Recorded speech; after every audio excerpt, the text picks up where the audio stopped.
इधर बिहार के नालंदा सीट पर माले ने अपने उम्मीदवार की घोषणा कर दी है। इस सीट से पालीगंज से सिटिंग विधायक संदीप सौरभ चुनाव लड़ेंगे। संदीप सौरभ के मैदान में उतरने से चुनावी सरगर्मी बढ़ गई है। इस बीच पालीगंज विधायक संदीप सौरभ से बातचीत की हमारे संवाददाता राजीव कमल ने। जेएनयू से अपनी सफ़र की शुरुआत करने वाले और युवा भाकपा माले के नेता संदीप सौरभ हमारे साथ हैं और अभी पालीगंज के विधायक हैं और उनको उम्मीदवार बनाया गया है नालंदा का। उनसे हम बात करेंगे जेएनयू से सफ़र और यहाँ तक कैसे। देखिए, जेएनयू में ही जब हम लोग छात्र राजनीति कर रहे थे उस समय भी और आज भी जेएनयू की राजनीति कोई कैंपस कैंपस का खेल नहीं है। देश दुनिया के सवालों पे वहाँ चर्चा होता है, बहस होती है, संघर्ष करते हैं वहाँ के लोग। और देश की जनता जिन मुद्दों को लेकर के हर दिन संघर्ष कर रही है, हर दिन लोग जी और मर रहे हैं, उन मसलों को जेएनयू की राजनीति को केंद्र में रखा जाता है। तो उसी का एक बड़ा एक्सटेंशन हम समझते हैं कि डायरेक्ट जनता के बीच में आकर के उन ताकतों से टकराना जो आज हम लोग करने जा रहे हैं, तो उसी का एक बड़ा एक्सटेंशन हम तो मानते हैं। उसी पहले पालीगंज अब नालंदा, कितना चुनौती है? चुनौती है, जिम्मेदारी भी है और इस दौर का एक बहुत महत्वपूर्ण सीट भी है वो, क्योंकि हम लोग देख रहे हैं कि बिहार की राजनीति में एक ऐसे व्यक्ति लंबे समय से चीफ मिनिस्टर बने हुए हैं जो राजनीति की दुनिया में अगर कहें तो सिद्धांत विहीनता के पर्याय बने हुए हैं।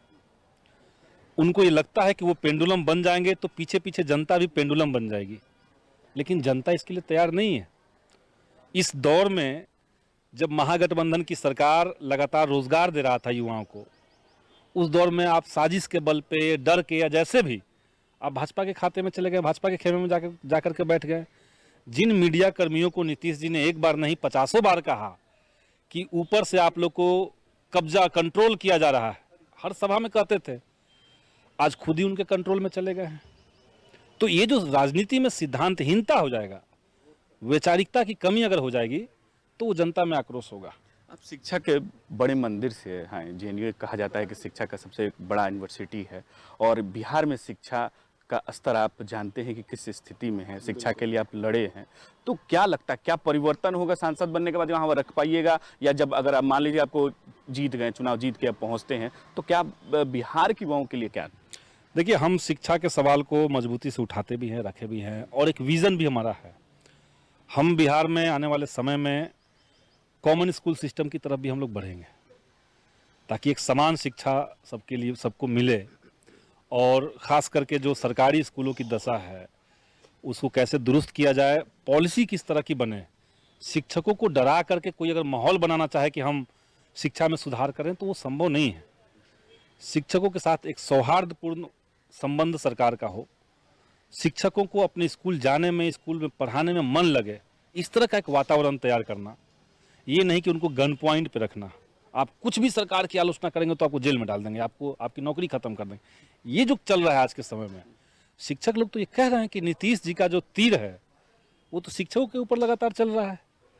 तो आप समझिए कि जो एक बुद्धिजीवी तबका है उसको आप परेशान कर रहे हैं। शिक्षा का सवाल हमारा केंद्रीय सवाल रहेगा और हमने कई सारी चीज़ें उसमें ठीक करने की कोशिश की है, कुछ में सफल भी हम लोग हुए हैं और आने वाले समय में उसको और मजबूती से रखेंगे। और जब हम लोग जनता का आशीर्वाद मिलेगा और लोकसभा तक हम लोग जब पहुंचेंगे तो उस पर बड़ी लड़ाई और होगी। अच्छा, आशीर्वाद मिलने की जो आपने बात कही, आपकी लड़ाई एनडीए से है और आप महागठबंधन में हैं। एक तो सीटिंग उनका है और वो कहते हैं कि 40 में 40 और 400 के पार, तो आप कैसे चुनौती कर? देखिए, एक तो 400 पार जो कह रहे हैं वो उनको भी पता चल गया है। आप सुने होंगे, जब से इलेक्टोरल बॉन्ड वाला खुलासा हुआ सुप्रीम कोर्ट के ऑर्डर से, उसके बाद भाजपा के नेता 400 पार कहना भूल गए। अब पीछे में जो 2 रुपए पे जो ट्वीट करने वाले लोग हैं वो कह दे, वो अलग बात है, लेकिन अब तो वो 400 पार कह भी नहीं रहे हैं। और ये हकीकत है कि देश के अंदर कोई ऐसा राज्य नहीं दिख रहा है जहां पर भाजपा को पहले से ज़्यादा सीटें आ रही हैं। कोई ऐसा राज्य नहीं है। जो जहां पे है उनका मैक्सिमम था। तो संदीप सौरभ को कॉन्फिडेंस है कि नालंदा निकाल पाएंगे, क्योंकि पिछले बार 39 और इस बार कितना? निश्चित इस बार तो बीजेपी का बहुत मुश्किल है। बिहार में अंडर करंट बहुत तेज है। नालंदा तो हम लोग जीतेंगे ही, पूरे बिहार में बीजेपी की हालत खराब रहेगी और बिहार देश को एक बड़ा मैसेज देने जा रहा है। तो ये थे हमारे साथ संदीप सौरभ, पूरी तरीके से कॉन्फिडेंट है और कहना है कि नालंदा हम तो जीतेंगे और पूरा बिहार में अच्छा परफॉर्मेंस करेगी महागठबंधन। कैमरा पर्सन बाबर के साथ मैं राजीव कमल, TV45 पटना।